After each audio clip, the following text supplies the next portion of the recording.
ഇന്ന് അമ്പാടിക്കണ്ണന് ഓണപ്പരിപാടിയൊക്കെ ആയിരുന്നു കേട്ടോ. അപ്പോൾ അതിന് അയാൾക്കാണെങ്കിൽ ഒരു കുർത്ത സെറ്റൊക്കെ ഇട്ടാണ് അയാളെ ഒരുക്കി നിർത്തിയത്. പിന്നെ അയാളെയും കൊണ്ട് ഒരു ഫോട്ടോ ഒക്കെ എടുപ്പിക്കാമെന്ന് പറഞ്ഞ് റോഡിലൊക്കെ കയറ്റി നിർത്തി കുറച്ച് ഫോട്ടോസൊക്കെ എടുത്ത് നോക്കിയിട്ടുണ്ട് കേട്ടോ. അതൊക്കെ കഴിഞ്ഞിട്ട് ഞങ്ങൾ അംഗനവാടിയിൽ എത്തിയിട്ടുണ്ടായിരുന്നു. അപ്പോഴേക്കും അയാളുടെ കൂട്ടുകാരും എല്ലാം എത്തിയിട്ടുണ്ടായിരുന്നേ.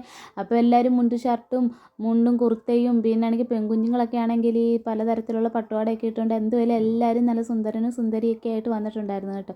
പിന്നെ വീട്ടിൽ നിന്നൊക്കെ എല്ലാവരും പൂക്കളൊക്കെ കൊണ്ടുവന്നിട്ടുണ്ടായിരുന്നു. പിന്നെ അതെല്ലാം കൂടെ വെച്ചിട്ട് നമ്മളെല്ലാവരും കൂടെ ചേർന്നൊരു കൊച്ചത്തമൊക്കെ സെറ്റ് ചെയ്ത് പിന്നെ കുഞ്ഞുങ്ങളെല്ലാം കൂടെ അത്തപ്പൂവിൻ്റെ ഒക്കെ അടുത്ത് നിർത്തി ഒരു ഫോട്ടോ ഒക്കെ എടുപ്പിക്കാനായിട്ട് ടീച്ചർ കിടന്ന് പെടാപ്പാട് വിടുമായിരുന്നു കേട്ടോ.